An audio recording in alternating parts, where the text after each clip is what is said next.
Este programa llega a ustedes gracias a Pisco Armada. Un pisco de uva quebranta de 44% de volumen y 5 años de guarda. Un verdadero deleite para el paladar más exigente. Cómprelo en bodegarras.com y recuerde, tomar bebidas alcohólicas en exceso es dañino. Bien amigos, bienvenidos a esta nueva edición de Bahía Talks por Canal B, el canal del Bicentenario. Hoy estamos en un estudio distinto, en el estudio 2 de Canal B. Mi nombre es Alfonso Villarreal, como todos los días estoy de lunes a viernes con ustedes. Pero hoy vamos a tener una, presentación, un programa distinto. Vamos a conversar in extenso con una personalidad del ambiente del activismo, de las ideas, de la política, de la reflexión de la filosofía de la vida. Ella es Lupe Batallán, es una latinoamericana que está justamente inmersa en la batalla de las ideas. Y hemos creído conveniente conversar in extenso, como les digo, de varios temas que son hoy día, creemos, de enorme importancia. O sea, aquellos temas que realmente pueden transformar nuestras vidas, transformar vía el pensamiento, la forma en que vemos las cosas. Lupe, gracias por acompañarnos. Muchas gracias. Muy amable. Lupe, en principio me interesa una de las palabras que aparece en tu Twitter. Tú te denominas, te autodefines como conservadora. Sí, totalmente. Y me parece muy interesante porque no tienes temor en reconocer cuál es tu posición en este tipo de, formas de pensar. ¿Qué es ser una conservadora para ti? ¿Por qué tienes esa definición tan clara sobre esto? Bueno, te diría que yo creo que el conservadurismo, siento que siempre que uno trata de vender sus ideas políticas sale esto, pero yo realmente lo veo en el conservadurismo, ¿no? En principio tiende a ser lo más lógico. Conservar las cosas que uno tiene, pero las buenas, no absolutamente todo. Por eso a veces te tratan de, no, sos un conservador, no querés cambiar nada. No, los conservadores efectivamente queremos cambiar y mejorar, pero hacemos las cosas con prudencia, que es algo que me parece buenísimo. Por otro lado, el conservadurismo tiene un respeto real por lo que es el derecho natural y un entendimiento natural. Yo soy católica y obviamente, más allá de que he llegado a Dios de grande, previo a eso tenía una serie de ideas que emanan de la razón, la esencia de las cosas tal cual, y que son cosas que uno puede ver: la dignidad humana, el respeto por los derechos humanos, el respeto por la libertad, pero la libertad bien entendida, no un libertinaje ni una libertad por endiosar la libertad en sí, ¿no? Sino la libertad entendida como aquello que tengo en el momento en el que me hago responsable también de mis actos, ¿no? Entonces yo cuando me puse a estudiar entendí que todas mis ideas se veían perfectamente englobadas en el conservadurismo, a pesar de que no haya mucho escrito. Porque si uno hoy en día quiere buscar, no sé, qué dice el conservadurismo sobre el feminismo, y la verdad que no vas a encontrar un libro bestseller de, no sé, las ideas del conservadurismo sobre esto. Como tal vez sí podés encontrar sobre el liberalismo, sobre el feminismo, ¿no? Estos pequeños libros que no son de las grandes ideas, sino que son un plano más abajo, la divulgación de esas ideas, la adaptación a los temas que son de coyuntura, de actualidad. Pero la verdad es que es muy interesante cómo a partir de una serie de ideas, cuando uno se empieza a adentrar y tratar de entenderlas a fondo, entendamos realmente lo que es la libertad, entendamos el alcance del concepto de la dignidad humana. Podés llegar a tener respuestas bien pensadas, críticas y yo creo que justas, que es lo que trato de buscar, ¿no? La justicia ante todo, de los distintos temas que se nos van planteando. Ahora, bien, entonces, conservar ciertas cosas, ¿no? Sí. En el Perú, tú eres argentina. Sí. Tú has nacido en Buenos Aires. En Buenos Aires. Amantes del fútbol, pues. Te la debo. ¿Pero algún deporte? El salto, a mí me gusta el salto equino. Sí, equitación. Sí. Bueno, o polo o salto, en fin, están en ese... Los argentinos son, pues, Somos muy buenos con los caballos, la verdad. Muy buenos, realmente me exportan caballos. Sí, estamos dentro del top 5 de producción de muchos tipos de caballos. Claro. Pero regresamos al asunto que te quería preguntar y era ¿no? Sobre el conservadurismo. En el Perú, quizá el que ha escrito recientemente más sobre el tema ha sido Fernán Altuve. Es un abogado, es un pensador peruano, es un político, que escribe un libro que se llama Los Conservadores. En ese libro, Fernán refiere y dice que en el Perú no existe un pensamiento conservador como tal, sino existen personalidades con pensamientos conservadores, ¿no? Sí. Y lo señala así porque él no ha encontrado una fuente intelectual, una fuente primigenia, conceptual, de estos son los principios conservadores que alguien estableció. Total. ¿Qué pasa en Argentina? No, yo creo que, te digo, más allá de Argentina, lo veo como una realidad a nivel global. Es muy difícil, yo creo, además te diría más, creo que uno termina siendo conservador como por descarte, ¿no? ¿Ves? Mira, liberalismo no me gusta, tal cosa no me gusta. Y después encontrás que el conservadurismo, feminismo no me gusta, izquierda no me gusta. Y te empezás a buscar y dices, el conservadurismo tiene estos puntos medios, o mejor dicho, puntos justos, equilibrados, que yo necesito. Y empezás a ver que tiene como las distintas virtudes. Pero realmente es muy difícil, como decíamos hace un ratito, ¿no? Buscar, no, yo tengo este libro, a partir de tal y cual y tal pensador, me defino como conservador. Porque la verdad es que no hay mucho escrito. Yo creo que nos dejamos estar mucho como conservadores y no hubo un gran despliegue. Y te diría, tiene que ver para mí con que hay una cercanía muy fuerte con la religión. Que obvio, a mí me sirve en algún punto. ¿Por qué? Porque veo en el conservadurismo la expresión política de lo que pienso religiosamente. Ahora, ¿cuál es el problema? Delegamos muchas veces al campo religioso que escriba lo que nosotros deberíamos escribir en política. Ahora, regresando a la pregunta. Sí. Para extender un poquito más tu pensamiento y saber qué piensas al respecto. Entonces, conversando con Fernán Altuve, hablamos de la palabra cambio. Y la palabra cambio, de muchas maneras, ha sido una palabra robada o se la ha apropiado el progresismo, de alguna forma. Y dicen, no, aquí en realidad el que no quiere el cambio es un retrógrado, ¿no? Entonces, ustedes conservadores son unos retrógrados, porque ustedes quieren que todo se mantenga igual y eso típicamente es algo que no funciona. El mundo va por otro lado. Entonces, la palabra cambio es una palabra que encierra en realidad una serie de elementos que son muy atractivos para la juventud, por ejemplo, ¿no?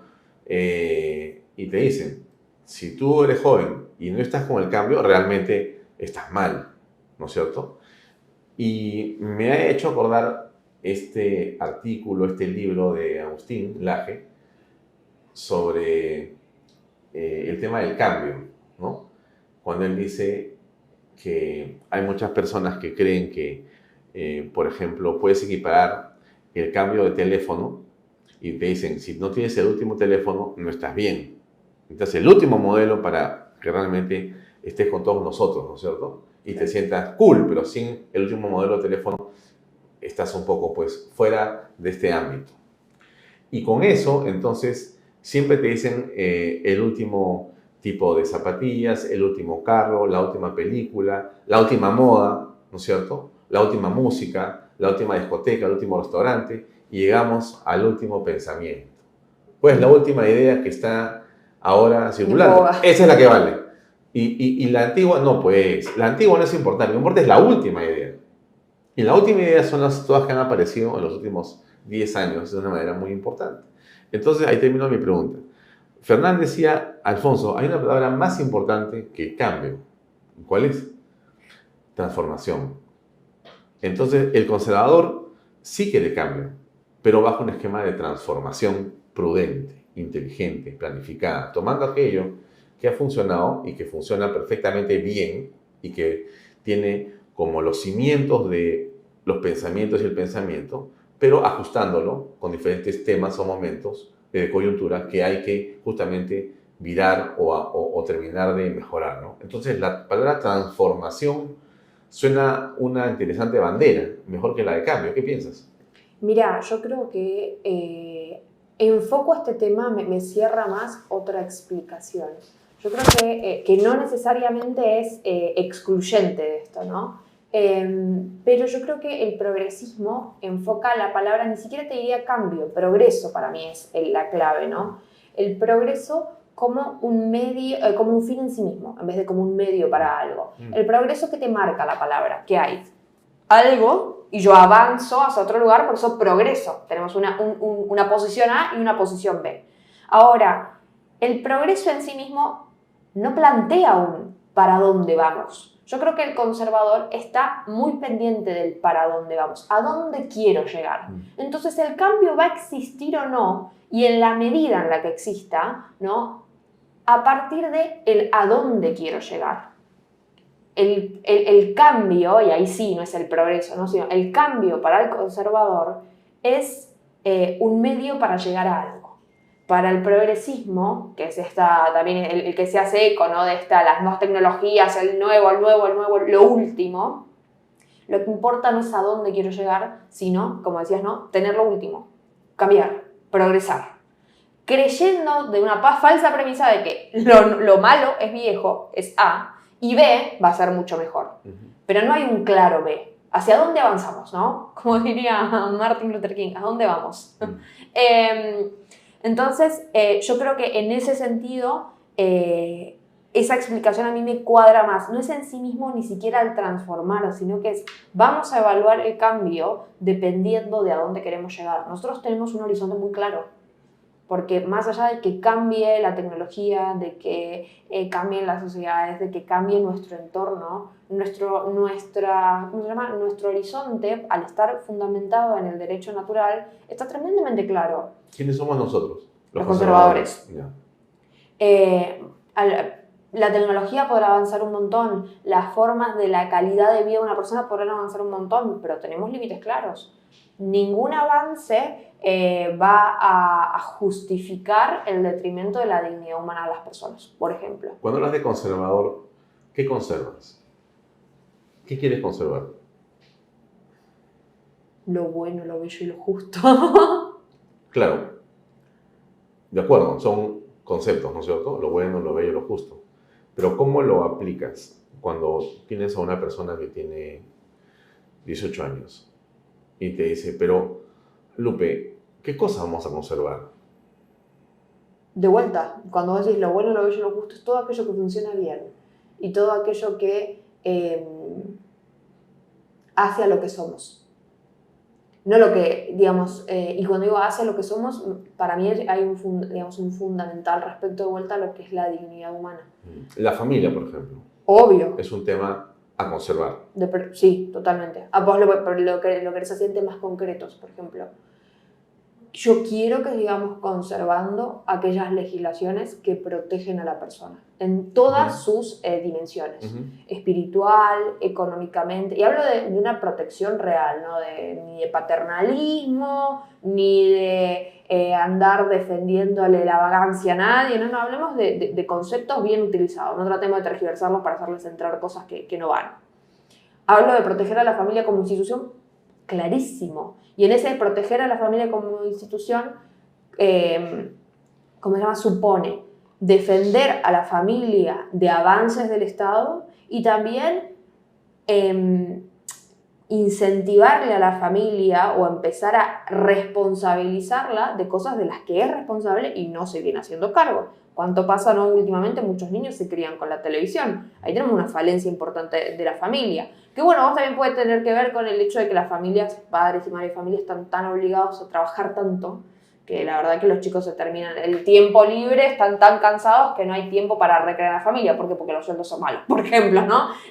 Porque no hay trabajo. Y podés empezar a tener un montón de explicaciones porque no es una única causa. Vamos a tener un montón de factores que influyen en el problema.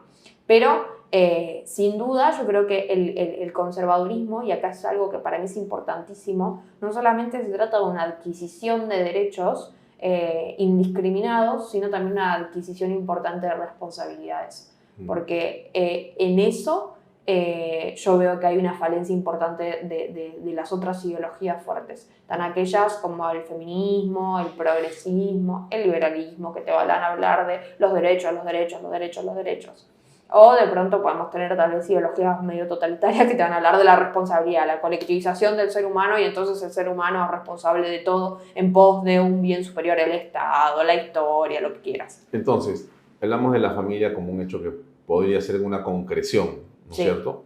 Perdón, yo me voy, me gusta hablar. No, está muy bien. Pero otro podría ser, no sé, las Fuerzas Armadas, por ejemplo. Sí, pero ahí hacemos un parate, ¿no? Claramente las Fuerzas Armadas, pero las Fuerzas Armadas bien cuidadas. Porque, por ejemplo, en Argentina muchas veces se quiere endiosar a las Fuerzas Armadas cuando, o incluso te lo traigo a algo más concreto, las Fuerzas de Seguridad, ¿no? Que son como tal vez La policía que está en las calles. La policía. Okay. No, vamos a endiosar a la policía y qué sé yo. No es la policía. Vamos despacio. Claro, es... Para poder darle el lugar que merece tener en la sociedad, debemos educarles, debemos darles insumos, debemos protegerlos desde el Estado y darles su, digamos, respaldo ante un acto criminal, ¿no? Porque muchas veces pasa que el policía actúa como debe actuar y aparece el Estado a defender el criminal cuando el policía estaba actuando como debía, ¿no? Entonces, digo, la policía, en tanto y en cuando se le den el contexto, ¿no? el entorno propicio para tener una buena fuerza de seguridad. No vamos a hablar, obviamente, de defender a la policía por policía y cuando tenemos, por ejemplo, problemas como corrupción policial, no sé cómo le dirán acá, en Argentina decimos gatillo fácil, ¿no? Estos excesos de la policía de andar disparando porque sí cuando no corresponde. Vamos a tener la policía cuando está, ¿cómo se llama? Me salen mucho las palabras argentinas. Pero dilas, en argentino, está bien, dale. ¿Cuáles son? ¿Qué palabras? Entongado. ¿Qué es? Unido, ¿no? al narcotráfico. Cuando la policía está pactada con el narcotráfico, con la delincuencia, con el crimen organizado, lo que fuera. Obviamente esa fuerza de seguridad no la vamos a defender. Pero justamente por eso te digo, no es defender algo por defenderlo, sino en la situación en la que está y de vuelta a dónde vamos. Mismo la familia. Es, cuando yo defiendo la familia, ¿qué familia defiendo? ¿Defiendo las familias disfuncionales o defiendo una familia que se encarga de la crianza de sus hijos, que se preocupa, unos padres que se asumen en el rol de padres, una familia que busca integralmente el bienestar de todos sus miembros y asume que no todos tienen el mismo grado de decisión, ¿no? Claro, tienes una madre, un padre y unos hijos. Claro. Esa es la familia clásica. Claro, digo, cuando yo hablo de las otras familias? Y dentro de las otras familias tenemos mucho, digamos, hay familias que van a terminar siendo, por ejemplo, disfuncionales. Pero no sé si disfuncionales, pero en el Perú, quizá pasa en Argentina, hay una parte de familias cuyos padres dejaron el hogar por X razones y la madre hoy hace el papel de padre y madre, trabaja los dos turnos y saca adelante a la familia.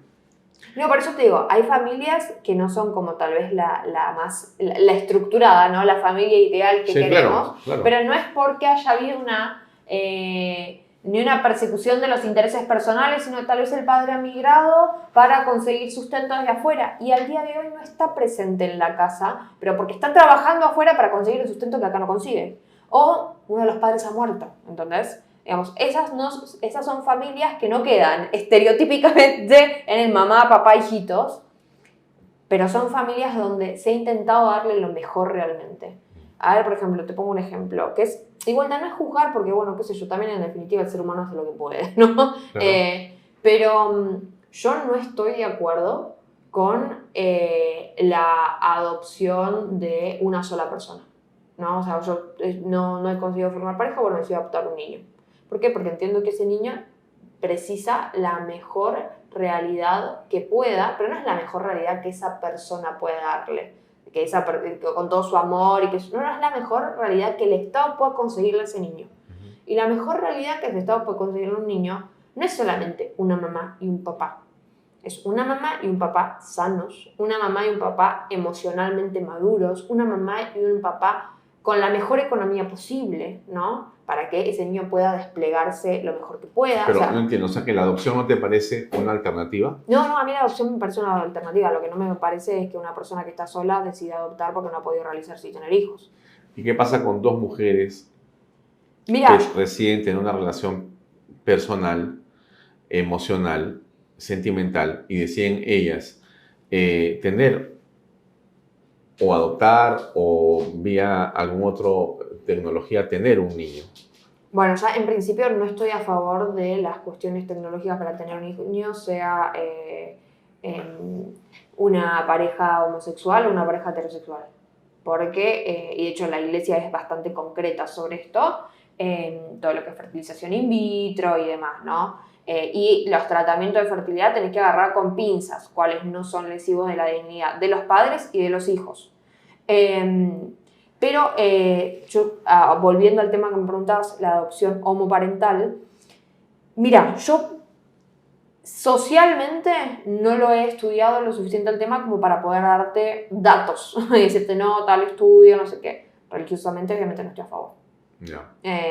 Pero no, realmente no lo he investigado lo suficiente como para poder darte data precisa sobre eso. Ahora, hablando de lo que se puede conservar, ¿no? Hemos hablado de que la familia, está la Fuerza Armada. Evidentemente, una familia tradicional, una Fuerza Armada, digamos, que respete los preceptos obviamente constitucionales y la dignidad de las personas y demás, ¿no es cierto? El Estado mismo, por ejemplo. Conservar el Estado. Sí. De vuelta. El Estado que nosotros vemos, ¿no? Como, en ese sentido me voy a oponer a los liberales que te van a decir, no, el Estado no, o en su menor cantidad vamos a conservar solamente seguridad, justicia. No. Yo creo que el Estado tiene que servir porque es una forma en la que nosotros logramos llegar al bien común. Claro que sí, obvio que sí. Que nos podamos desplegar mejor. Impuestos, claro que sí. No te voy a hablar de una situación de impuestos excesiva y mal administrada como en la Argentina. Obvio que eso no. ¿Por qué? Porque no estoy a favor de la mala administración. No estoy a favor de un Estado totalitario. Estoy a favor del equilibrio que hay en esos conceptos. Pero yo creo perfectamente lícito y no solamente legalmente, ¿no? Sino moralmente lícito que nosotros paguemos digamos, impuestos para tener buena salud, para tener buena educación, para poder sostener determinadas actividades que está demostrado en la práctica que los privados no asumen, porque la realidad esa utópica de los privados se hacen cargo de todo. Sí. Ahora, Milei con la famosa pizarra con los 19 ministerios y la reducción a 10 o a 9, que es una figura que en el Perú se ha venido hablando hace tiempo, antes de Milei. En el Perú tenemos hoy 19 ministerios y existe muchas personas y especialistas, políticos y no políticos, que te dicen no hay forma que esto se sostenga. Si no reducimos los ministerios a la mitad, porque muchos de ellos, como te imaginarás, hacen lo mismo que los otros y finalmente no hacen nada, y es solamente una burocracia impresionante que se come el dinero del Estado, no tiene cómo funcionar, ¿no? Entonces, esas ideas, por ejemplo, de reducir el Estado para que sea lo más eficiente posible en beneficio de las familias y de todas las personas, ¿cómo la ves? Creo que hay mucho para hablar en esto. En principio, de vuelta, ¿no? Reducir el Estado no necesariamente lo hace eficiente. Y eso para mí es algo central que dentro del pensamiento liberal está como, si nosotros reducimos, se hace más eficiente. No necesariamente vamos a estar reduciendo por el lugar equivocado, cortar presupuesto y terminar teniendo falencias de un Estado que en ese aspecto funcionaba bien. Entonces, reducir no lleva necesariamente a la eficiencia del Estado. Por otro lado, ¿el Estado debe ser eficiente? Esa es una pregunta para hacernos, ¿no? Porque hay cosas que tal vez cuando nosotros, por ejemplo, hablamos de eficiencia, no solamente estamos hablando de una buena administración, la eficiencia también está hablando de, por ejemplo, generar rentabilidad, ¿no? Es eficiente aquello que es rentable. ¿El Estado debe ser rentable? Porque yo creo que el Estado también tiene que hacerse cargo de cosas que tal vez no son rentables, pero que son necesarias para la sociedad. Eso por un lado. Ahora, si nos pasamos a la cuestión ministerial, yo no conozco bien acá la situación ministerial de la Argentina, del Perú, pero sí te puedo hablar de la Argentina. Los ministerios en Argentina no se pisaban en facultades. O sea, cada uno tenía bien delimitado, yo voy a operar en este campo y yo voy a operar en este otro, ¿no? Por más que hubiera muchos ministerios. ¿Había ministerios que estaban de más? Soy la primera en decir que el Ministerio de la Mujer tenía un papel ridículo. Muchas de sus facultades se podían administrar desde justicia, las que fueran necesarias, que la mayoría no lo eran, y se gastaban su presupuesto en caterings. Soy la primera en decirte eso. Bien, perfecto. Yo lo eliminaría al Ministerio de Mujeres y Diversidad de Género, qué sé yo. Perfecto. Ahora bien, ¿qué es lo que ha hecho Milei? Milei ha quitado muchos ministerios, pero realmente, por ejemplo, el Ministerio de la Mujer, esto te lo digo, lo dijo Sandra Petovelo y también estaba en los documentos. Todos los empleados que trabajaban dentro del Ministerio de la Mujer y los programas que ejecutaba el Ministerio de la Mujer se siguieron ejecutando bajo la Secretaría de Género, que pasó a ser parte del Ministerio de Capital Humano. O sea, el Ministerio de la Mujer dejó de existir, pero todo lo que el Ministerio de la Mujer hacía y gastaba siguió operando bajo el Ministerio de Capital Humano. O sea, ¿realmente desapareció el Ministerio de la Mujer? No. Fue, digamos así como... Absorbido. Sí, pero además fue... Tampoco fue absorbido. Se le cambió un nombre. Fue una pantalla de humo para los tuiteros. Y que festejen, no, desapareció el Ministerio de la Mujer. El Ministerio de la Mujer sigue operando. El INADI, que está súper ideologizado, que en sí mismo... ¿Qué es el INADI? El INADI es el Instituto Nacional contra la Discriminación. Ya. Digo, en sí mismo, ¿debiera existir o no? Yo no me quiero expedir porque la verdad es que mucho en temas de discriminación no conozco, así que tal vez tiene una utilidad.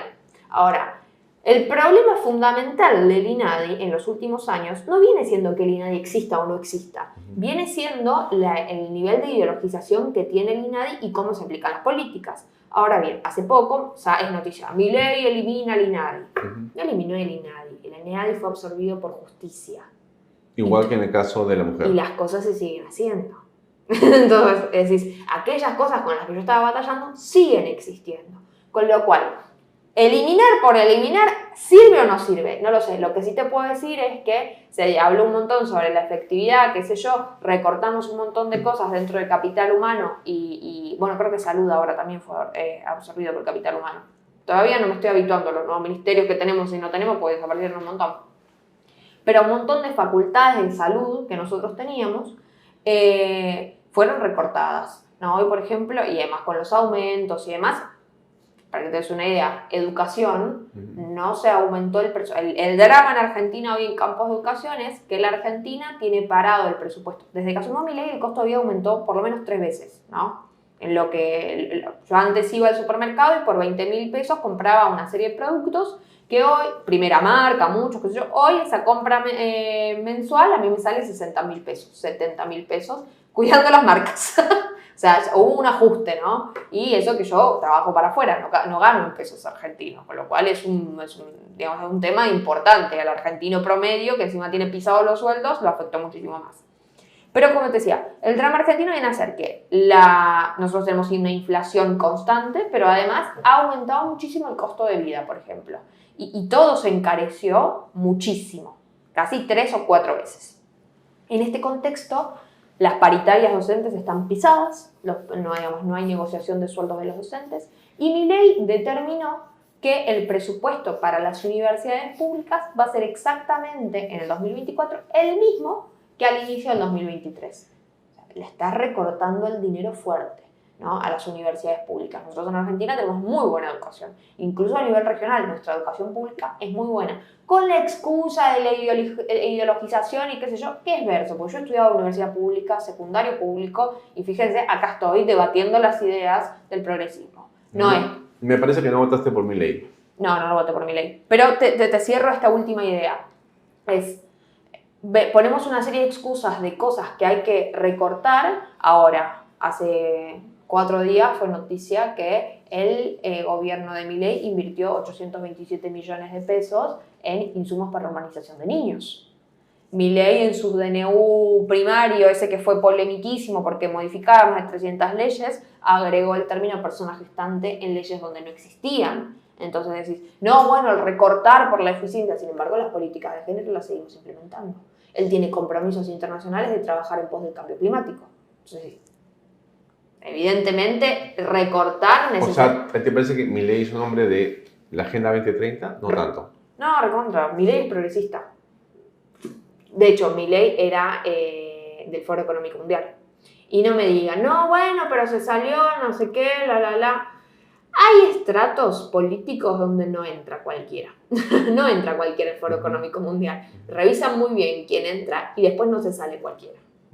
O sea, digamos, siempre que hay grandes personajes que han logrado acceder a círculos políticos, ¿no? al círculo rojo de la política, súper exclusivos, cuando se van, de mínima, se van con un nivel de causas armadas o reales, de pedofilia, no sé, cosa de que su autoridad quede moralmente destruida y no pueda acceder a ningún lugar más. No te voy a hablar de asesinato ni nada por el estilo, pero sí, definitivamente, de un detrimento de la credibilidad social que pudiera llegar a tener. Milei se salió del Foro Económico Mundial indemne. ¿Por qué crees eso? Yo creo que porque es totalmente funcional a intereses foráneos. O sea que Milei en realidad es una pantalla casi. Para mí sí, recontra, porque de hecho vos analizás la situación al día de hoy en Argentina, económicamente no ha mejorado. Yo sé que ellos festejan muchísimo hace poco hay una métrica, ahora se me fue, el avance, qué sé yo, y que ahora creo que tenemos déficit cero. Bueno, déficit cero estatal, ¿a costa de qué? De recortar la educación. Por ejemplo, yo soy una niña olimpiada, ¿no? En el secundario hice muchas olimpiadas principalmente de biología y de química, pero mis amigos, obviamente, hacían olimpiadas de todas las cosas. Digo, he tenido amigos que estaban en olimpiadas de física, de matemática. Tuve un amigo, de hecho, que pudo postular a una beca completa en el MIT y por el tiempo que lo becaban decidió hacer 2 carreras y media. Digamos, muy estudioso. Obviamente, universidad pública, hijo de maestra, en su vida habría podido acceder al MIT si no hubiera sido por esta beca. ¿Cómo se acceden, por ejemplo, a las becas, a la mejora de la calidad educativa en la Argentina? Mediante las Olimpiadas. ¿Por qué? Porque los argentinos solemos ganar muchas medallas a nivel internacional en el plan de las Olimpiadas. Eso hace que un argentino pueda estudiar afuera con una economía que obviamente no lo favorecería. Sería imposible para nosotros. ¿Y hubiera sido mejor que ganara el kirchnerismo? No. Yo creo que no había escenarios mejores. Si me pongo muy teórica, yo creo que hay un problema. No va a haber mejoras en lo que es la calidad de vida de las personas, en el respeto a la dignidad humana, en ninguno de los dos sectores. Yo sí veo algo que tiene como extra Milei, y es el hecho de que Milei ha accedido a los puestos de poder. No te voy a decir como dicen allá, no, el 56% lo votó porque quería lo que quería Milei. Yo creo que Milei ganó como contra el kirchnerismo. No es que hay un sector que ha votado a Milei por lo que Milei propone y otro sector que lo ha votado sencillamente porque era la contra el kirchnerismo. Porque era la otra opción al kirchnerismo. No importa que hubiera, si hubiera votado cualquier otra cosa que hubiera estado en ese lugar. Ahora ¿Pero bien, tú no votaste por él? No voté por ninguno, no fui a votar. ¿Y votaste por kirchnerismo? No, yo no fui a votar. ¿Y al no votar no crees que favoreces al kirchnerismo? No, de hecho terminó ganando Milei. Si no votar hubiera sido favorecer al kirchnerismo, no hubiera ganado Milei. Porque de hecho fuimos muchos los que no fueron a votar. Pero, de hecho, ahora no me acuerdo la cantidad de electores, pero éramos 35 millones de electores y a Milei lo votaron creo que 17 millones. O sea, evidentemente el no voto no favoreció el kirchnerismo, sino que terminó favoreciendo al ganador, que terminó siendo el liberalismo. Pero independientemente de eso, además en Argentina cuando vos no vas a votar, el no voto, no te digo votar en blanco o impugnar, el no voto ni siquiera se contabiliza en las encuestas. Así que la verdad que el único escenario donde el no votar puede favorecer al kirchnerismo es con el presupuesto de que el que va a votar liberalismo. Uh-huh. Pero volviendo a eso, ¿qué te decía? ¿Vos me habías preguntado sobre si eras, proclive a esas políticas, ¿no? Claro, no. Pero yo te decía, ¿qué hubiera sido mejor? Si kirchnerismo o si Milei. Yo creo que en la realidad argentina ambos hubieran afectado de maneras distintas, pero malas ambas maneras. Lo que sí veo de peor en el caso de Milei es que hay mucha gente, no te voy a decir la totalidad porque no fue ni siquiera la mayoría, pero hay mucha gente conservadora, pro vida, pro familia, que ha votado a Milei creyendo que Milei iba a hacer una serie de cosas que Milei no solamente no va a hacer, sino que va a empeorar. Y el problema de eso es que cuando uno consigue la realización política de lo que cree que es su propuesta ideal, las esperanzas, cuando eso se frustra, esas personas generalmente se van del mundo de la política porque se han ido muy decepcionadas. Sí. Eran gente que no está involucrada, bajo una esperanza, cantos de sirena, va a vota, no le va bien, es otra excepción más y se vuelve a excluir por un periodo de cuántos años del mundo político. ¿Y la corrupción ves como un elemento que era, digamos, nefasto con el kirchnerismo? La corrupción era mala con el kirchnerismo, pero con el mileísmo también es mala. O sea, ¿tú crees que Milei también tiene un gobierno corrupto? Recontra. O sea, por ejemplo, te voy a poner un ejemplo inicial. Una de las cosas que se cuestionó muchísimo del kirchnerismo eran los llamados ñoquis, ¿no? La gente que era contratada porque era hermano de, amigo de, qué sé yo, y que realmente no hacía nada en el Estado. Milei está llenando el gobierno de, como lo digo de forma educada, bueno, de forma lo que nosotros en Argentina decimos gatos, mujeres que serán muy bonitas, qué sé yo, pero que realmente no tienen ningún tipo de mérito académico, laboral, profesional, ningún tipo de experiencia para fundamentar el puesto en el que están. Entonces, noticia todos los días. No, tal asumió en el RENAPER, tal no sé cuántos sueldos, obviamente importantísimos, porque el liberalismo es gatero. O sea, lo era antes de asumir, era algo que sabíamos en la Argentina, y hoy están ocupando puestos que no les corresponden. El hermano de Adorni, que es el vocero presidencial, vendía autos en una concesionaria y ahora es asesor del gobierno. ¿En calidad de qué? No tiene ningún título, no tiene experiencia laboral que haya demostrado, no tiene algún libro escrito de investigación. No hay experiencia justificable, porque no te voy a decir que la única experiencia es mediante un título universitario, pero no hay experiencia y el tipo cobra no sé cuántos millones a partir de asesorar en calidad de qué, de ser el hermano del vocero presidencial. Bueno, sí, evidentemente sí hay un problema con los carguitos acá. Se está sacando un modelo para reemplazarlo por otro, pero no son modelos distintos. Son iguales. Son lo mismo, lo que estamos haciendo es cambiar la gente que se afina al gobierno, ¿no? Entonces, evidentemente, no está habiendo una lucha contra la corrupción. Otra, la corrupción de Cristina, ¿no? Sí, perfecto, estamos todos en contra de lo que ha sido. Ahora, no se está utilizando ni la justicia ni el gobierno para perseguir los hechos de corrupción que hemos visto en los gobiernos anteriores. Porque Milei, por ejemplo, hace poquito pasó... ¿Pero no hay una separación de poderes? Obviamente. ¿No debería trabajar la Fiscalía, el Poder Judicial para perseguir? ¿Por qué lo tendría que buscar el gobierno? Sería más bien raro que el gobierno esté persiguiendo. No, el gobierno podría impulsar denuncias, aparte, porque ellos todo el tiempo, no, porque hoy eliminamos un tongo, hoy eliminamos un caso, descubrimos una parte donde se estaban haciendo ilícitos. ¿Y la denuncia de la justicia? Pero la Fiscalía en Argentina no se encarga de perseguir el delito. Claro, pero hay alguien que tiene que impulsar eso. La Fiscalía... Puede impulsarlo una Fiscalía, pero no en todos los casos. Pero igual, el gobierno podría denunciar penalmente aquellos casos donde ha encontrado una malversación de fondos. Sin embargo, salen todo el tiempo en cadena nacional, en los actos, a decir, no, porque nosotros encontramos y entonces despedimos. Pero no hay ninguna denuncia penal de eso. O entonces me quedan dos opciones. O lo que te acabas de recordar no era efectivamente un ilícito, sino que era un recambio de gente afín al gobierno, o estás siendo cómplice de un montón de delitos que no estás denunciando. Bien, ahora pasemos de Milei y cuéntame un poco sobre algunos temas que son fundamentales. Por ejemplo, el aborto, ¿no? El aborto es una posición que claramente define un conservador, ¿no?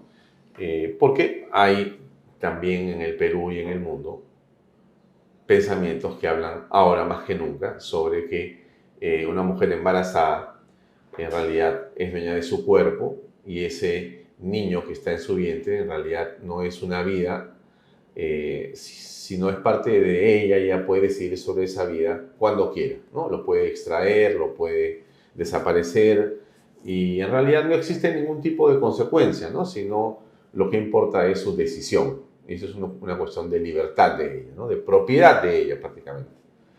¿Qué piensas al respecto tú de eso? ¿Por qué el aborto es algo que no debería permitirse?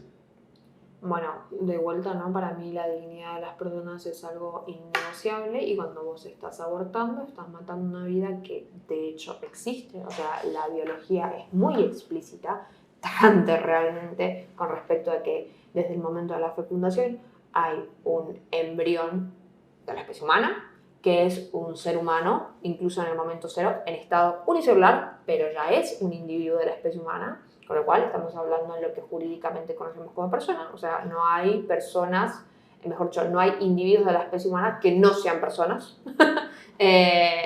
Así que estamos hablando de una persona y bajo ninguna circunstancia hay alguna excusa que pueda servirme a mí para decir, no voy a matar a esta persona porque me levanté con calor, porque me veo fea, porque soy pobre, porque siquiera he sido violada, porque se me ocurrió. Entonces, digamos, no hay excusa para atropellar la vida de otro.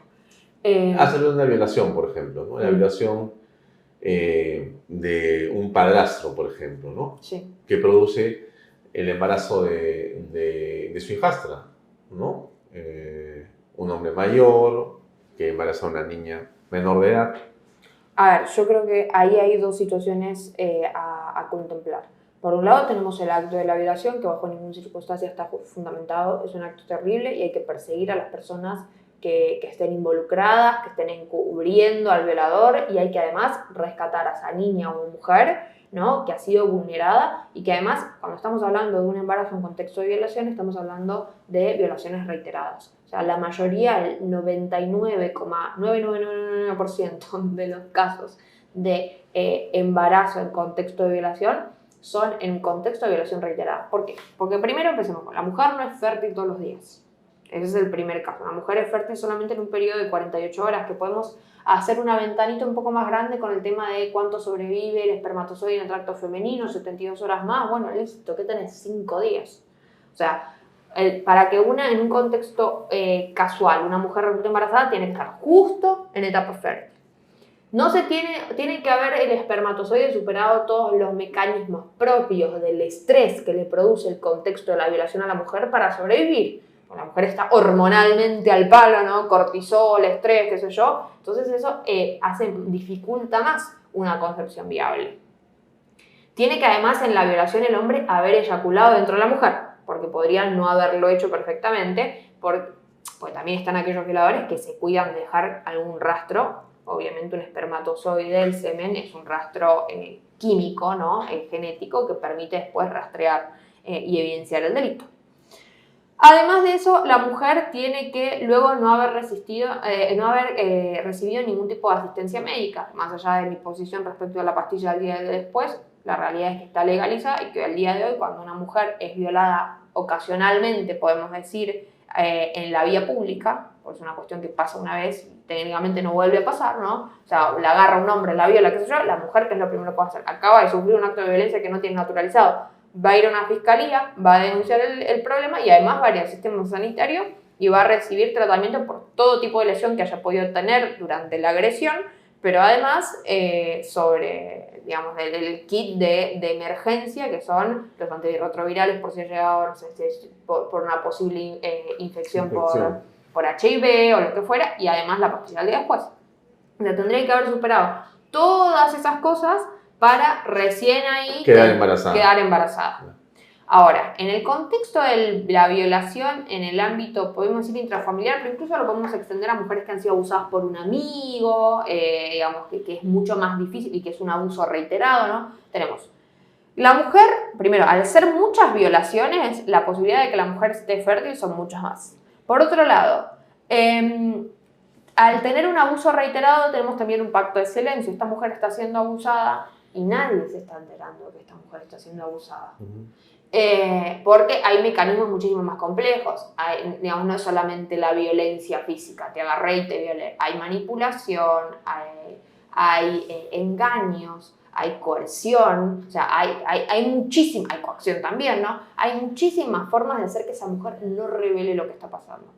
Entonces la mujer incluso empieza a llegar a naturalizar el abuso que está sufriendo. Por eso también esos casos después son tan complicados, porque hay que hacerle entender a la mujer que no está bien que la hayan violado, ¿no? Porque estos mecanismos psicológicos juegan muy fuerte. Y los vínculos que hay, ¿no? De esta persona que debiera protegerme y me está abusando. Pero bueno, dejemos todo eso de lado. Son estos casos los que llegan a dar embarazos en contexto de violación, que además suelen evidenciarse, no al mes.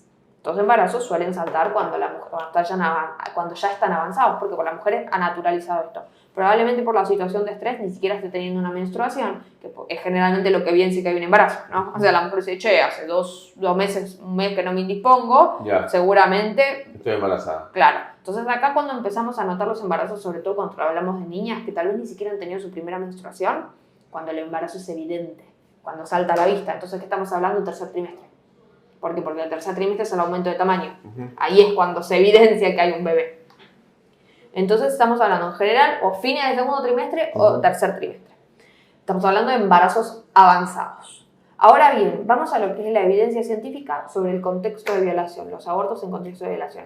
Psíquicamente no se ha demostrado que los abortos en contexto de violación sean beneficiosos para la mujer. No hay beneficio probado. Y vos, para poder justificar un procedimiento médico, eso es una premisa fundamental de la medicina, tenés que demostrar que el procedimiento es positivo. Okay. No se realizan procedimientos médicos que tengan resultados neutros o negativos. ¿Por qué? Porque la verdad es que el ser humano conocemos tan poco, en definitiva. ¿Para qué lo vas a intervenir? Si yo no puedo asegurarme que tenés algo positivo, aunque sea neutro, no me genera ni bueno ni malo, no me meto, porque puedo estar haciendo algo malo a la larga, ¿no? O sea, la intervención puede ser más perjudicial. Entonces, tiene que ser positivo. Tiene que ser positivo. En evidencia científica no hay demostración de que sea positivo. Por otro lado, sí hay una evidencia, por ejemplo, en la revisión más completa del año 2015, no estamos tan lejos, en lo que es psiquiatría, ¿no? Salud mental, demuestra que las mujeres que están en contexto de violación, que tienen unas características, digamos, en el ámbito intrafamiliar, que tienen características particulares, ¿no? Revictimización, bajo apoyo social, familiar, o sea, con un contexto particularmente vulnerable y demás, tienen mal pronóstico de salud mental cuando abortan en contexto de violación. Es decir, evolucionan mal. Dentro de las consecuencias posibles, depresión, suicidio o intento de suicidio, participación en sucesos violentos como testigo, como partícipe, ¿no? Recurrentes posteriores. ¿Qué más? Se me fue la otra que te iba a nombrar. Pero bueno. Entonces, el aborto termina siendo, desde tu punto de vista, una posición que no corresponde a una sociedad que pretende desarrollarse correctamente. Pero en algunos casos el argumento son mujeres de repente con una pobreza extrema que no han tenido la, digamos, suficiente o precaución o cuidado o en todo caso información para poder prevenir un embarazo de manera voluntaria y entonces ya tienen más hijos antes y llega uno más que aún va a complicar la situación de lo que ya existe. Sí. Y entonces, en ese contexto de una economía diezmada, súper complicada, aparece alguien que te dice, no, el aborto es la manera en que vamos a resolver el problema de no más hijos. Bueno, a esa persona tan humanitaria le preguntaría, filantrópica, humanitaria, justa, ¿no? ¿Por qué la vida de un pobre vale menos que la vida de un rico? Porque ahí, no, porque la mujer, ¿por qué el hijo de la mujer pobre vale menos que el hijo de la mujer rica? ¿No? Porque en definitiva lo que estamos viendo, vos podés ponerle todo el contexto que quieras, pero es el valor de la vida. Si yo estoy en el vientre de una mujer adinerada que ha podido acceder a una buena educación, mi vida vale para el Estado ser protegida por el contexto familiar que me ha tocado, en el que me ha tocado nacer, que es una cuestión en definitiva de azar, ¿no? O sea, yo podría haber nacido pobre como podría haber nacido rica. En cambio, aquel que sus padres no han podido tener información, que viene en un contexto adverso, qué sé yo, las soluciones, a ese lo matamos porque, bueno, su vida vale menos porque su contexto fue adverso. Que en definitiva es la misma que se aplica para la violación. En definitiva lo matamos porque, bueno, pobrecito, ha tenido la mala suerte de ser hijo de un violador o de una mujer violada, ¿no? O sea, en definitiva, la vida no tiene un valor universal, sino que es relativo al contexto en el que se ve encuadrado, ¿no? Y ahora, eso es un problema importante. ¿De qué crees que depende que la legislación te ampare o no? Por ejemplo, en varios estados, en los Estados Unidos, tú puedes abortar creo hasta los 9 meses inclusive. Sí, hay estados en los que sí. Hay otros donde no, ¿no? O sea, la concepción define la presencia de otro ser humano. científicamente, pero también bajo el Estado de Derecho, y prohíbe que tú toques a ese niño bajo consecuencias de un crimen y demás.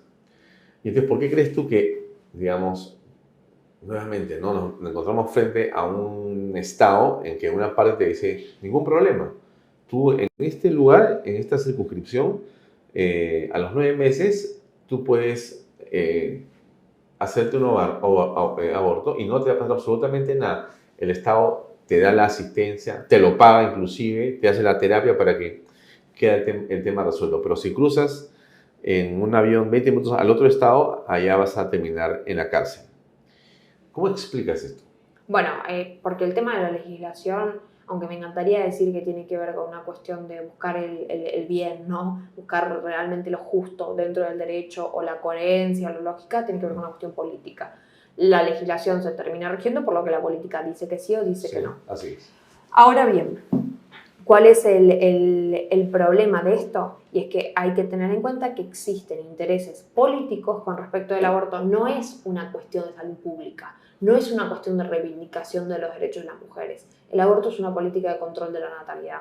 Es una política de control de la natalidad, no porque te lo digo yo, porque me fui a hacer un porrito, conspiración y demás, no sé qué. No, es una política de control de la natalidad porque lo dice, por ejemplo, el Memorándum 200, que es un informe de seguridad nacional de los Estados Unidos de 1970. Te dice, el informe dice que ninguna política de control de la población va a ser efectiva si no contempla dentro de su gama de posibilidades la legalización del aborto, las prácticas de aborto seguro. Ajá. Eso es casi textual. Y este documento no es que lo encontramos en el blog conspiranoicos.com, está subido a la web oficial del gobierno de los Estados Unidos, en su versión en inglés. Ajá. Eso por un lado. También encontramos documentos como la Conferencia de Población y Desarrollo del Cairo de 1994, Conferencia de la ONU, Sí. también subida a la web de la ONU, donde vamos a encontrar que es importante asegurar que las mujeres tengan formas seguras de acceder a las prácticas de aborto que no pongan en riesgo su salud, todo el chamullito, ¿no? Para el control de la regulación de la fecundidad. Entonces, evidentemente, y eso es textual, ahí dice, para la regulación de la fecundidad, no es para la reivindicación de los derechos de las mujeres, no es para una sociedad más justa, sino que es para definitivamente hacer un cambio en la cantidad de personas que nacen en principalmente América Latina y África. Por fin. Donald Trump podría estar siendo elegido presidente de los Estados Unidos en noviembre de este año. Si miramos, no le roban tu elección. Si miramos lo que está ocurriendo, podría suceder eso, ¿no es cierto? Sí. ¿Crees que va a haber una defensa de la vida mejor que y si gana la posición demócrata en los Estados Unidos? Mira, yo mucho la política estadounidense no sigo, así que me corrijan si me equivoco. Pero yo te digo, yo a Trump uno va a revisar la elección pasada y lo he bancado a muerte. Creo que uno de los mejores aciertos fue el cambio de ¿cómo se llama? De la composición de la corte. Le estoy sumamente agradecida y sé que sin Trump no habría sido posible la revocación del caso Roe v. Wade. Ahora bien, ¿Ese caso por qué es importante?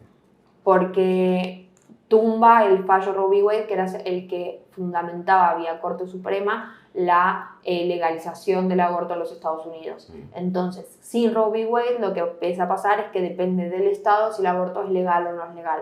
No hay un amparo federal.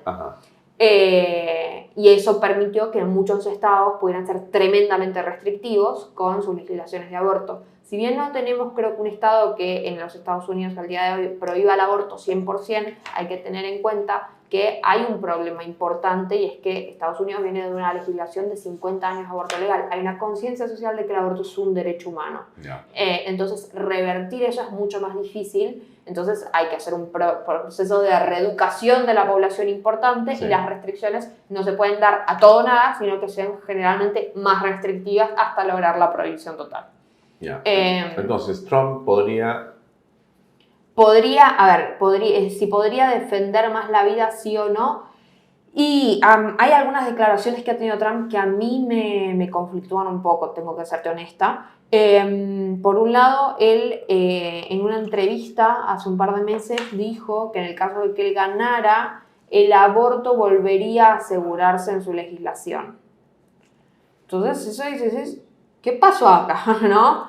No es una mala traducción. No. Hasta donde yo tengo entendido, no.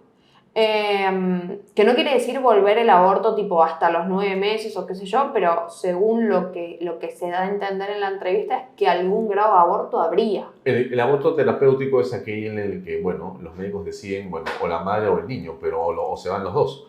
Sí, pero ese aborto en particular tiene otras características. En primer lugar, por un lado, que es el tema de, hay que diferenciar muy bien lo que es la causal salud, ¿no? Lo que tenemos generalmente como causal salud, a lo que es el aborto en caso de peligro inminente de vida de la mujer que no puede ser evitado de otras formas. ¿Por qué? A eso me refiero. A ese mismo, pero quiero hacer igual la diferenciación para la gente. Se meten todos. Porque este es el que más normalmente se presenta. Nosotros tenemos el aborto de peligro inminente de la mujer que no puede ser evitado de otras formas, que eso, de hecho, ni siquiera es necesario que aparezca en la legislación, porque por el estado de necesidad, que es, digamos, una figura que va a aparecer...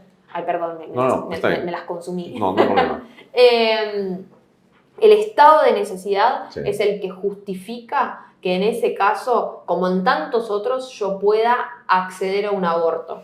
¿Por qué? Por ejemplo, en Argentina lo tenemos en el artículo 34, a diferencia del aborto que está en el artículo 80 y algo, ahora que 86, si mal no recuerdo, del Código Penal.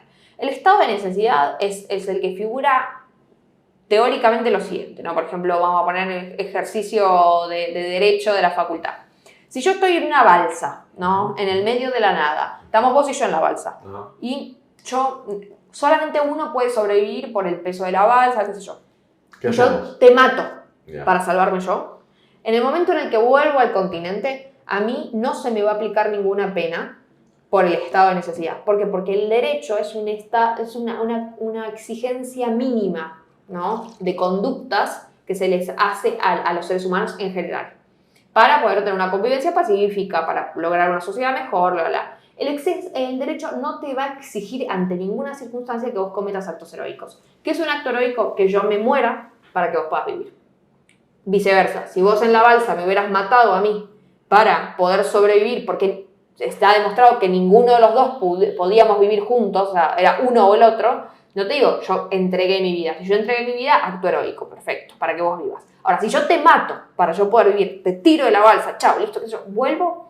Y si bien lo que yo hice es un crimen, no cuestionamos que sea un crimen, no voy a recibir una sanción estatal, la pena, porque el Estado entiende que no me era exigible pedirme que yo perdiera mi vida para salvar la tuya.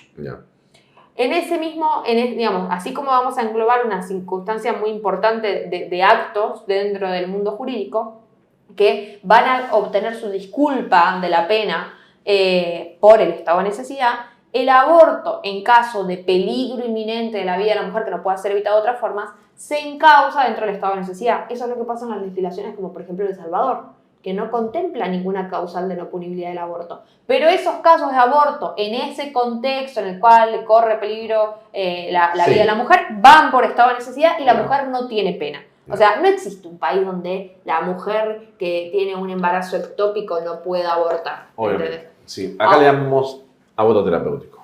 Está permitido, ¿no? Claro, ahora, hay que diferenciar muy bien del aborto que es como se vienen volcando cada vez más esas causales de aborto terapéutico, ¿no? Sí. Ese malentendimiento que es encauzarlo dentro de la causal salud. ¿Qué dice la causal salud? Primero no habla de peligro, sino habla de riesgo. Y el riesgo, yo estoy en riesgo siempre. O sea, vos y yo en este momento estamos en riesgo de que nos caiga un rayo, ¿no? Sí. Y nos mate. El riesgo puede ser de 0,0000, pero riesgo hay siempre. En cambio, el peligro... Basta el riesgo para que haya posibilidad de aborto. Claro. Ya se pasaron ya al otro lado. Claro. Por otro lado, no es peligro de vida, ni riesgo de vida. Es riesgo en la afectación de la salud. Bien etéreo, bien amplio. Tan amplio que más puede ser... Más amplio todavía. Claro. Y una más.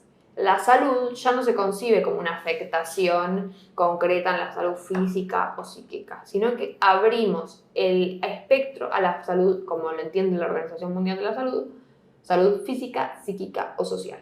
¿Qué es la salud social? La pobreza es una afectación a la salud social de una persona. Sí. Ahora, saliendo del tema del aborto, Sí. hablamos de la eutanasia, es otro tema muy interesante que tú has venido, digamos, desarrollando, exponiendo, ¿no?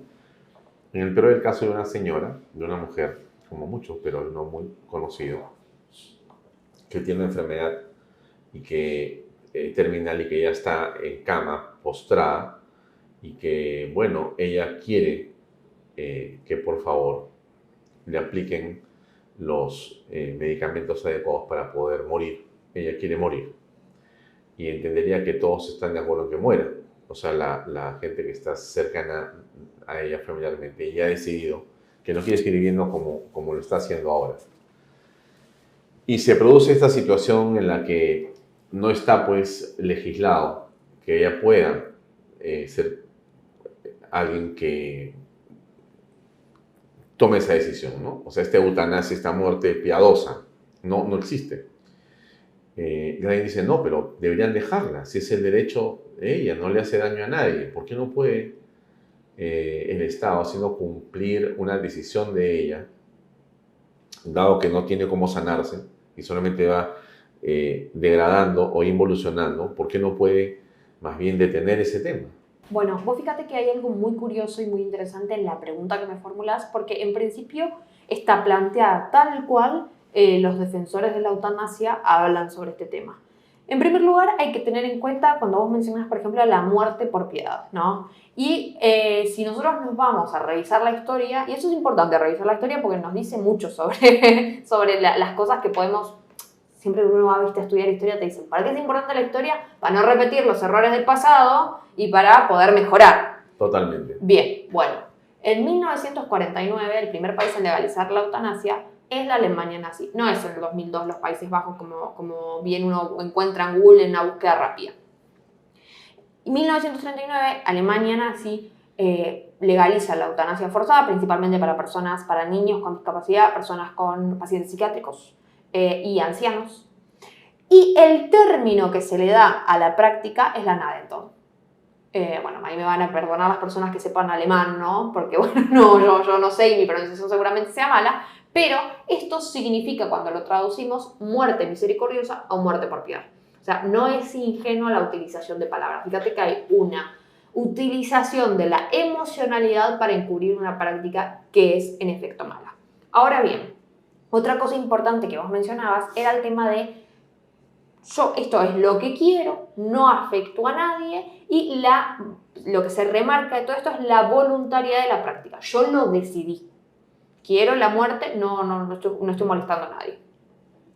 Es importante tener en cuenta que no toda decisión por ser voluntaria es necesariamente libre. Estos son dos conceptos que se confunden muchísimo, la voluntariedad de la práctica con la libertad en la decisión. ¿Yo quiero elecciones libres? Claro que sí. Digamos, ¿por qué? Porque la libertad bien entendida bajo ninguna circunstancia va a ser injusta, ¿no? Ahora bien, ¿cuál es el problema?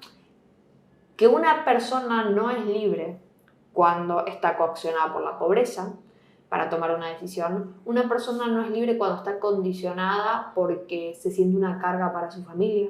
Una persona no es libre cuando no tiene acceso a las medicinas para el dolor, para controlar el dolor. Y estas son las principales razones por las cuales las personas acceden a la eutanasia en Canadá y Países Bajos. Entonces, podrá haber mucha decisión voluntaria, pero no hay decisión libre. Por otro lado... Pero casi no existe eso en el mundo, ¿no? ¿Qué cosa? Una decisión libre. Si hablamos de totalmente libre donde hay una condición ideal, no, es muy difícil realmente. Sin embargo, sí hay decisiones más libres que otras, podemos decir, ¿no? Una situación donde vos te sentís que sos una carga, pedís la eutanasia porque te sentís una carga para tu familia. Pero ahora, no eres una carga, porque tienes dinero, digamos. Económicamente no eres una carga. Claro, yo te estoy hablando emocionalmente no tienes una carga.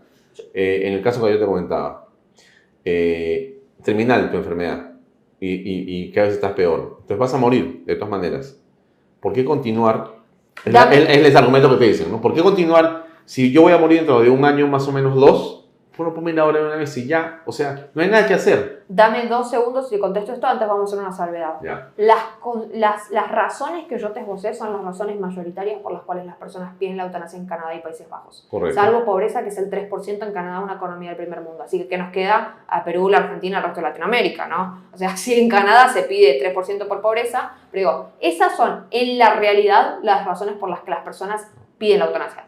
Todo lo otro lo podemos discutir, lo vamos a discutir, pero de laboratorio, porque en la realidad no pasa. ¿No? Por otro lado decimos, bueno, está bien, yo supongamos que tengo todos los problemas solucionados y quiero pedir aún así la eutanasia. Bueno, es importante tener en cuenta que el ejercicio de la libertad como derecho, no contempla, vamos un poquito antes, no jurídicamente, los derechos son como una especie de coraza que defienden a algo preciado que es la persona. No, vamos a tener derecho a la educación, derecho a la salud, derecho a la libertad. ¿Por qué? Porque es una coracita que protege algo más importante que es lo que está dentro. El derecho no vale en sí mismo, sino que vale porque está protegiendo algo. No existe el derecho a la libertad si no hay persona que proteger. O sea, una o un conjunto de personas, ¿no? Ahora bien, ¿cuál es el tema? El derecho a la libertad, jurídicamente, filosóficamente, no contempla, siendo esto una coraza, ¿no?, que hay algo que proteger, no contempla dentro de su gama de posibilidades la posibilidad de autodestruir a la persona, el bien que está protegiendo dentro del mundo jurídico. O sea, no es derecho a la libertad decidir matarme. Ahora bien, siguiente paso. Tenemos, decís, bueno, yo no estoy jodiendo a nadie y quiero morirme porque total ya me voy a morir. Sí. Vos y yo ya nos vamos a morir también. ¿No? O sea, no queremos eutanasia, pues. Nosotros no queremos. No, pero digo, vos y yo ya no vamos a morir. De todas maneras. El que me plantea es, ya nos vamos a morir. Y no sabemos si nos vamos a morir mañana o apenas salgamos del canal, ¿no? O sea, la posibilidad de morirse está siempre. Y si hay algo que es seguro es que todos nos vamos a morir. De todas maneras. Entonces, la justificación de total ya me voy a morir no es justificación. Por otro lado, cuando hablamos de libertad, acá hay un concepto que es importantísimo tener en cuenta. Instintivamente, los seres humanos, al igual que muchísimas especies, estamos seteados, ¿no?, para querer vivir. ¿Por qué? Porque es el instinto de supervivencia. Nosotros entendemos que el ser humano opera mal cuando busca la muerte. Sea que haya una causa preexistente, no una enfermedad, no sé qué, o sea, por ejemplo, una enfermedad, una depresión severa. Cuando una persona busca morir, hay algo que está funcionando mal en la persona. Eso nos queda clarísimo. Porque ha habido un desarrollo muy grande de lo que es la ciencia y entonces podemos detectar perfectamente las enfermedades y darle tratamiento. Pero además, porque no quiere decir que todas esas, digo, cuando uno, por ejemplo, tiene una depresión severa, mayor y busca la ideación suicida, ¿no? Me refiero a esos casos, ¿no?, que podemos curar el cáncer porque todavía no podemos, por lo menos. Sí. Pero digo, en ese caso, obviamente entendemos que hay algo que funciona mal. Que una persona se vaya a morir, ¿no? Yo tengo un cáncer, sé que en 6 meses, 1 año, la perspectiva máxima de vida, me voy a morir y supongamos que nosotros podemos ver la película desde fuera y sabemos que esa persona efectivamente se va a morir, no va a ocurrir ningún hecho milagroso, no va a haber... Esa persona se va a morir. Ahora bien, incluso las personas que se están por morir no buscan morir, ¿no? Entonces, vos decís, evidentemente, por más que una persona se esté por morir, hay algo que está operando mal en su cabeza, que es el deseo de querer morir. Porque mira, yo te digo, mi hermano falleció en diciembre, mi hermano mayor. Mi hermano mayor estuvo 1 año internado. Ni siquiera en ese contexto mi hermano se quería morir. Y no quiere decir que es un apego a la vida. Mi hermano tuvo un proceso de aceptación a que se iba a morir. Pero eso no quiere decir buscar su muerte, ¿no? Es muy distinto que uno pueda aceptar que se va a morir. Y hasta prepararse para morir, pero muy distinto es a que uno diga, ya, en este momento, por favor, apágalo que ya me quiero ir. Claro, y ahí entra otro tema en juego, que está demostrado que la mayoría de las personas que piden la eutanasia en los países donde es legal tienen enfermedades mentales del tipo de la depresión, que es la que la lleva a buscar la muerte. Y que cuando uno con cuidados paliativos integrales, y cuando hablamos de cuidados paliativos integrales, no estamos hablando de un tratamiento alternativo y no estamos hablando solamente de un tratamiento del dolor físico, estamos hablando del dolor físico, espiritual, psicológico, psíquico, ¿no?, financiero, porque se ha demostrado que el estrés financiero también es hasta más doloroso, ¿no?, perceptivamente para la persona, que el dolor físico realmente, ¿no? Entonces digo, cuando uno trata integralmente el dolor que puede estar padeciendo la persona y empieza a elaborar la aceptación de la muerte, o trata enfermedades como la depresión, las personas dejan de pedir la eutanasia. Porque la persona pide la eutanasia porque hay algo que está funcionando mal. O sea, de vuelta, esa situación de está todo bien en mi vida y la decisión es libre, no es real, porque la depresión es algo que condiciona muchísimo. O sea, yo, por ejemplo, te digo, yo estuve fuera un año del activismo político, del trabajo y demás, por depresión. Yo me quería morir. ¿Qué tipo de depresión? No, depresión mayor. Yo quería morir. O sea, yo realmente... Entonces, yo no intenté. ¿Algún evento ocurrió en tu vida que te llevó a eso? Un duelo mal elaborado. Fue lo que desencadenó. De todos modos, yo tengo predisposición genética hacia la depresión porque en mi familia hay mucho padecimiento de enfermedades de salud mental. Entonces tengo una predisposición general ya a tener este tipo de procesos. Ahora bien, si vamos como a lo que te decía, ¿no? en este periodo, si bien yo nunca intenté matarme, ni tuve ideación suicida, ni por decirlo, yo me despertaba todos los días y yo decía, por favor, Dios, hasta acá. O sea, que sea esto suficiente. No tenía ningún padecimiento físico importante, o sea, era evidentemente psíquico, psiquiátrico. Pero no, yo no tenía una enfermedad terminal, mi situación económica estaba bien. Sin embargo, yo todos los días me despertaba pensando, Dios, ya basta. Ahora, ¿cómo se resolucionó eso? Terapia y medicación. Y al día de hoy yo te digo, por suerte no se terminó mi vida ahí, ¿no? Porque tenía mucho por vivir. Dios sabía que yo tenía mucho por vivir, afortunadamente, y me dio las herramientas para. Pero que digo, todas las personas que buscan la muerte tienen un tratamiento posible para dejar de buscarlo. Y yo te puedo asegurar que no hay nada más horrible que buscar la muerte o que querer la muerte para uno mismo. Entonces, evidentemente, si somos una sociedad solidaria, humanitaria, que nos preocupamos por el prójimo, en esos contextos yo no tengo que darte una palmadita en la espalda y decirte, sí, yo te acompaño a buscar que se legalice la muerte. Tengo que darte un apoyo real, porque para poder salir de un cuadro como la depresión hace falta terapia, medicación, red de contención. O sea, hay un papel activo dentro de la sociedad, de la familia, del entorno de los amigos, ¿no? Para operar incluso. No todo depende del profesional de salud. Entonces, yo creo que hay muchas cosas para contemplar cuando dices hay una persona que busca la muerte. No es natural que una persona, por más que se esté por morir, quiera morir. Muéstrame tu pensamiento sobre la pornografía, que además, está de más comentarlo, pero el público que nos ve sabe perfectamente que la pornografía hoy día está a un clic de distancia, literal, ¿no? Así como hago clic para poder ver mis mensajes, hago clic y me puede aparecer cualquier tipo de situación pornográfica, gratuitamente inclusive, ¿no? Ni siquiera tienes que pagar. Realmente la pornografía está inundando y la sensualización de la sociedad a través de la publicidad y demás está presente en todos los canales que uno tiene acceso a información. Los jóvenes se ven en realidad golpeados y la niñez por un mundo que los agrede a través de todo lo electrónico con pura sensualidad, ¿no? ¿Qué piensas al respecto?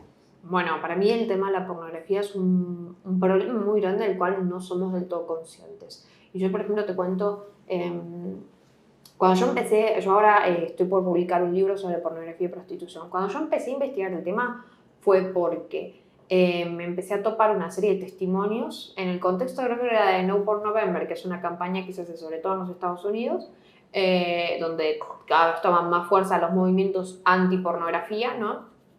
Que justamente lo que implica es pasar noviembre sin consumir pornografía. ¿Por qué? Porque es una realidad social muy grande. Vos, al día de hoy, encuestas de 5 o 6 años, te hablan de que el 71% de los hombres y el 30% de las mujeres, 35% de las mujeres, si mal no recuerdo, son consumidores habituales de pornografía, lo que implica consumir pornografía por lo menos una vez al mes, de manera constante. O sea, este mes, el mes siguiente, más.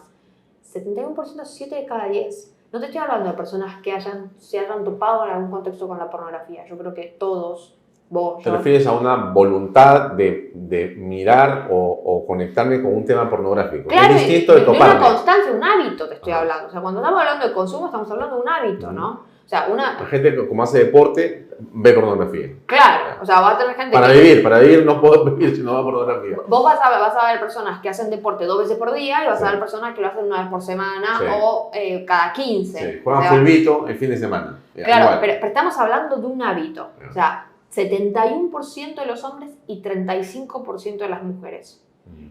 Eso no quiere decir que, independientemente de eso, el 100% de hombres y mujeres en algún momento vimos algún contenido pornográfico porque te lo ves, porque te lo topas, te saltan una publicidad, te lo pasaron en la película. Todas las redes sociales, claro, ¿no? Está en todas partes. Pero de eso igual... Ahora, qué curioso, porque hay más hombres que mujeres, casi en el doble, ¿no? Por lo que me comentas.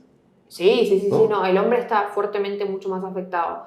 Bueno, mira, yo creo que tiene que ver con una predisposición como natural, ¿no? O sea, el hombre sabemos que es más débil generalmente cuando de la carne se trata. Y por otro lado, la mujer suele requerir para todo lo que es el plano sexual un involucramiento mayor de las emociones.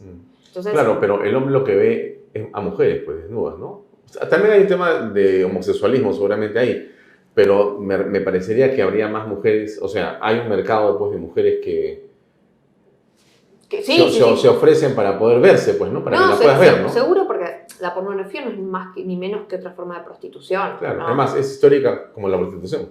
Claro. ¿No? Sí, sin duda. Es el oficio más antiguo del mundo. Eso está cuestionado. ¿Ah, sí? En realidad mira. hay estudios que dicen que la cocina es más viejo que la prostitución. Mira. De todos modos, el hecho de que la prostitución sea muy vieja no la hace legítima. Sabemos que el sicariato también es tan viejo como la prostitución y sin embargo está mal. No, me refiero a que entonces es algo que ocurre en la sociedad, pero en la mente de las personas desde siempre. Pero sí que pasa hace muchísimos años. Estamos hablando de miles de años para atrás, ¿no? ¿Y qué es en tu libro qué es lo nuevo? Si esto ocurre siempre, ¿qué significa tenerlo ahora en los medios digitales tan presente? Bueno, yo creo que en principio lo que hay de gravísimo en esto es la naturalización de la pornografía. Porque como te decía, el 71% de los hombres, el 35% de las mujeres, y sin embargo, el problema de la pornografía no es algo de lo que estemos hablando. O sea, la normalización te refieres. O sea, está ahí, déjalo ahí. Cuestión de gustos, no me importa. Seguimos hablando como si nada hubiera pasado. Es como escuchar rock o música clásica. Depende de lo que te guste, déjalo ahí. Exactamente. Y además un problema importantísimo que hay es que hay un montón de personas que tienen consumo problemático de pornografía. Y ¿Qué es problemático? Adicción. Okay. Hay un montón de personas que tienen adicción a la pornografía y sin embargo vos al día de hoy sabés que puede haber personas con adicción a las drogas y sin embargo no hay adicción a la pornografía.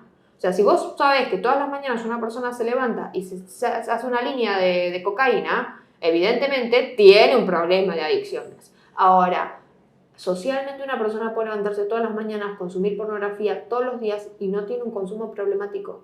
¿Entendés? Socialmente no es visto como un problema. Porque la liberación sexual, porque los gustos, porque no sé qué. Y además, porque todo lo que incluye el plano sexual tiende a ser más vergonzoso. Entonces, incluso las personas que tienen problemas con la pornografía les cuesta mucho más decirlo. O sea, es más fácil decir, soy alcohólico, de repente, que tengo un problema de adicción a la pornografía. Claro, y además también porque el tema del plano sexual es mucho más difícil de evidenciar. Nosotros vemos socialmente que se tiene un problemita con el alcohol porque huele a alcohol, claro, llega todo. En cambio, para evidenciar los problemas que hay en el plano de la sexualidad, primero requerimos un contacto más grande, pero además los problemas sociales que genera son más sutiles. ¿Cuáles son los problemas sociales? Por ejemplo, una persona que tiene, digamos, los consumidores de pornografía, y no te hablo de los adictos, te hablo de consumidores habituales de pornografía, está demostrado que tienen relaciones afectivas de menor calidad, matrimonios y noviazgos de menor calidad, menor comunicación, más probabilidad de ser infieles, más probabilidad de objetivizar a su pareja, tienen relaciones sexuales de hecho de menor calidad, y esto es toda evidencia científica, muchísima evidencia científica. Tienen más incidencia generalmente los consumidores de pornografía de enfermedades de salud mental, como son la depresión, como son algún otro tipo de trastorno. ¿Por qué? Porque generalmente, digamos, estas personas tienen alguna depresión o algo por el estilo y lo encausan, ¿no?, a conseguir la gratificación inmediata, qué sé yo, a partir de la pornografía. Ansiedad, digamos, todo ese tipo de problemas importantísimos que no son menores, porque estamos actualmente en una circunstancia donde las enfermedades de salud mental están en boga. O sea, si hay algo que creció muchísimo en los últimos años, son las enfermedades de salud mental. Sí. Yo te digo, así como testimonialmente, prácticamente todas mis amigas están medicadas porque tienen algún problema, y algún problema serio. No te estoy hablando de una medicación furiosa. Hay gente que necesita de medicación y de terapia para poder resolver esto. ¿Por qué? Porque las crianzas son... Bueno, es un exceso decir que todas tus amigas tienen medicación, ¿no? Mis mejores amigas están todas medicadas. No es un exceso. Mis mejores amigas están todas medicadas y no es que nos juntamos las locas, sino que fuimos creciendo y a lo largo de la vida nos empezaron a pasar un montón de cosas que requerimos de medicación y de terapia para poder continuar. ¿Qué edad tienes tú? 25 años. ¿Y todas tus amigas son de esa generación? Sí. Tengo generalmente igual algunas amigas que son más grandes, pero de mis Están amigas... ahí, 25, 26, 27, por ahí están todas. Claro. Acabaron la universidad, están Sí. estudiando, unos acabaron, pero están, digamos... Sí, ya está siendo como un adulto como más completito, ¿no? Irse a vivir solo, formar familia, qué sé Están yo. en ese proceso. Sí. Ya. Y medicadas, todas. Sí, mis amigas más cercanas sí.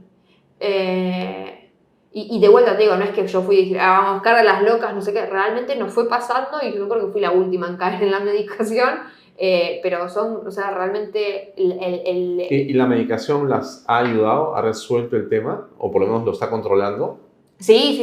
A ver, la medicación no resuelve en sí mismo el problema de base, porque el problema de base es otra cosa. Pero hay algún efecto lo logra controlar. Sí, pero la medicación lo que hace es ayudarte a nivelar las cosas para que vos puedas trabajar en resolver. La voluntad para resolver el problema. Claro, o sea, a mí la medicación de la depresión no me ha resuelto el problema de la depresión. Lo que sí me ha dado es energía para poder resolver el problema de la depresión y para que no afecte. Sin la medicación no hay energía y no puedes. Estarías metida en la depresión. Claro, estaría en mi cama sin querer vivir. Como tú por el momento estuviste. Claro.